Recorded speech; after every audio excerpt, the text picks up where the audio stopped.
সেই দিন ছিল আমার বেবির ভ্যাকসিনেশন। যাই হোক, এটা একটা খুবই ভয়ঙ্কর দিন। হ্যাঁ, হ্যালো এভরিওয়ান, আমি বিদিশা। আমার নতুন একটা ভিডিওতে তোমাদের ওয়েলকাম। সকাল সকাল উঠে আমি একটুখানি গরম জল খেয়ে নিলাম, আর তারপরে দিনটাকে স্টার্ট করে নিয়েছিলাম। তো সকাল হতে না হতেই আমার প্রথম কাজ যেটা থাকে সেটা হচ্ছে রুমটাকে সুন্দর করে ক্লিন করা, যেটা করতে আমার প্রচুর টাইম লাগে।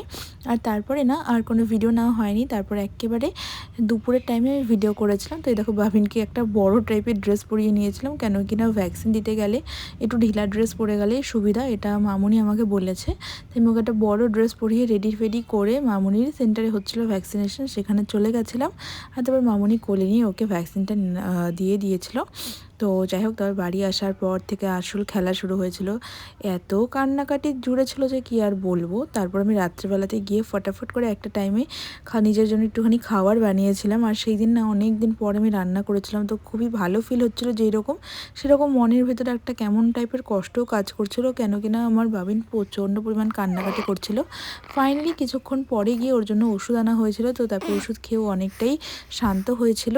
আর সেই ফাঁকে গিয়ে আমি ফটাফট করে খাওয়া দাওয়া করে নিয়েছিলাম। আর তারপরে এই দেখো, ওর সেই দিন নতুন হাগিস আনা হয়েছিল। তো ওর এইসব আসতেই থাকে টুকটাক জিনিসপত্র। আর ও এখানে ছিল তখন। আর তারপর ওর বাবা বলছিল কি হলো কি না, কি ভ্যাকসিনেশনের দিন।